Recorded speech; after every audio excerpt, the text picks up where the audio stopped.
Endosulfan ഇരകളെ സർക്കാർ അവഗണിക്കുന്നതായി ആരോപണം. രോഗികളെ ചികിത്സിച്ച മംഗലാപുരത്തെ ആശുപത്രികൾക്ക് സംസ്ഥാന സർക്കാർ പണം നൽകിയില്ല.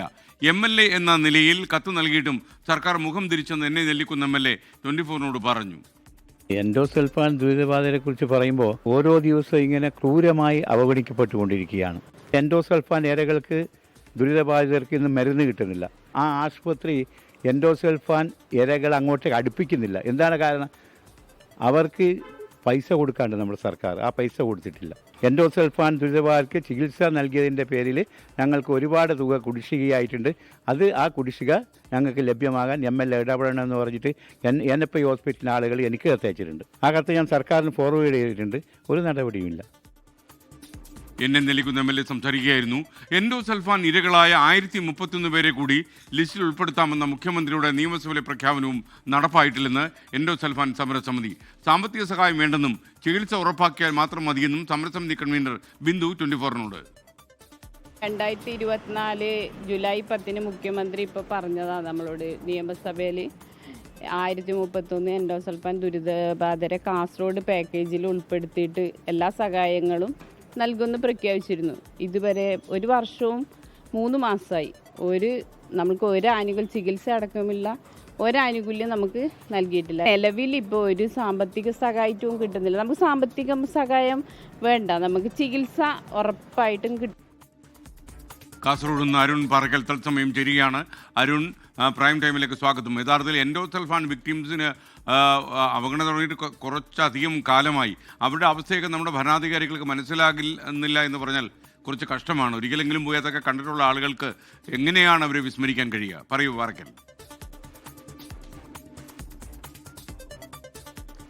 എസ്കേൻ, ഗുഡ് ഈവനിങ്. എസ്കേൻ സൂചിപ്പിച്ചതുപോലെ തന്നെ എൻഡോസൾഫാൻ ദുരിതബാധിതരുടെ അവസ്ഥ വളരെയേറെ കഷ്ടമാണ്. എൻഡോസൾഫാൻ രോഗികൾക്ക് വേണ്ടി മാത്രമായി കാസർഗോഡ് കളക്ടറേറ്റിൽ ഒരു ഡെപ്യൂട്ടി കളക്ടറെ പോലും നിയോഗിച്ച് പ്രവർത്തനങ്ങൾ നടത്തുന്നുണ്ട്. പക്ഷേ സർക്കാർ തലത്തിൽ യാതൊരു വിധത്തിലുള്ള ആനുകൂല്യങ്ങളും നടപ്പിലാവുന്നില്ല എന്നാണ് ഇപ്പോൾ എൻഡോസൾഫാൻ ദുരിതബാധിതരും അവരുടെ സമരസമിതിയുമൊക്കെ ആരോപിക്കുന്നത്. കഴിഞ്ഞ 2024 ജൂലൈ മാസത്തിലാണ് മുഖ്യമന്ത്രി നിയമസഭയിൽ 1031 എൻഡോസൾഫാൻ രോഗികളെ കൂടി ലിസ്റ്റിൽ ഉൾപ്പെടുത്തി അവർക്ക് വേണ്ടിയുള്ള സഹായം ലഭ്യമാക്കുമെന്ന് നിയമസഭയിൽ ഉറപ്പു നൽകിയത്. അത് നിയമസഭാ രേഖകളിലുമുണ്ട്. പക്ഷേ അത് ഇതുവരെയും പാലിക്കാൻ സംസ്ഥാന സർക്കാർ തയ്യാറായിട്ടില്ല എന്നാണ് എൻഡോസൾഫാൻ സമരസമിതി ആരോപിക്കുന്നത്. മറ്റൊരു കാര്യം, ഈ മംഗലാപുരത്തെ ആശുപത്രികൾ കേന്ദ്രീകരിച്ചായിരുന്നു ഈ രോഗികൾക്ക് വേണ്ട ചികിത്സാ സൗകര്യങ്ങളൊക്കെ തന്നെ ഏർപ്പെടുത്തിയിരുന്നത്. അവർക്ക് അവിടെ പോയി ചികിത്സ തേടാം. പകരം സംസ്ഥാന സർക്കാർ ഈ ആശുപത്രികളിലേക്കുള്ള പണം നൽകുമെന്നായിരുന്നു അതിൻ്റെ ഒരു സാങ്കേതിക വശം. പക്ഷേ KMC മണിപ്പാൽ, KMC ജ്യോതി, മംഗളൂരുവിലെ KMC ജ്യോതി, KMC അത്തേവാർ, ഈ ഏനപ്പായ മെഡിക്കൽ കോളേജ് എന്നീ ആശുപത്രികളായിരുന്നു ഈ ചികിത്സാ സഹായമൊക്കെ ലഭ്യമാക്കിയിരുന്നത്. ഈ ആശുപത്രികളിൽ നിന്നൊക്കെ നമുക്ക് ലഭിക്കുന്ന വിവരം അനുസരിച്ച് അവർക്ക് സംസ്ഥാന സർക്കാർ നൽകാനുള്ള കുടിശ്ശിക പണം അത് ഇതുവരെയും നൽകാൻ തയ്യാറായിട്ടില്ല എന്നുള്ളതാണ്. നിരവധി തവണ സംസ്ഥാന സർക്കാരിന് ആശുപത്രികൾ കത്തയച്ചിട്ടുണ്ട്. അതുമാത്രമല്ല, MLA-മാർക്ക്, കാസർഗോഡ് ജില്ലയിലെ MLA-മാർക്കും ഇത് സംബന്ധിച്ച് ഈ ആശുപത്രികളിൽ നിന്ന് കത്ത് വന്നിട്ടുണ്ട്. ഈ കത്ത് ഇപ്പോൾ എന്നെ നെല്ലിക്കുന്ന MLA നേരത്തെ സൂചിപ്പിച്ചതുപോലെ തന്നെ എന്നെ നെല്ലിക്കുന്ന MLA ഉൾപ്പെടെയുള്ള ആളുകൾ ഈ കത്ത് സംസ്ഥാന സർക്കാരിന് കൈമാറിയിട്ടുണ്ട്.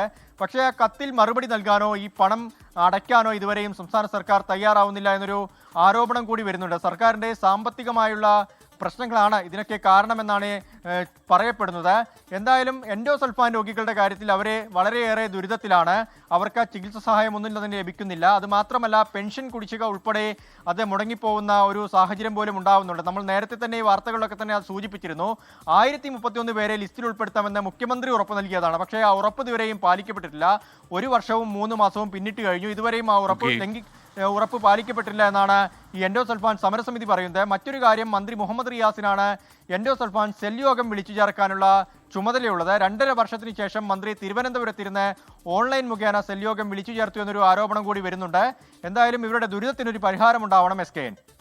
ഓക്കെ, അരുൺ പാറക്കലാണ് വിവരങ്ങൾ നൽകിയത്. എന്തായാലും എൻഡോസൾഫാൻ വിക്ടിംസ് കാസർഗോഡ് ആയതുകൊണ്ടാണോ എന്നറിയില്ല. എന്തായാലും വല്ലാത്ത അവഗണനയാണ് ഇവരോട് കാണിക്കുന്നത്.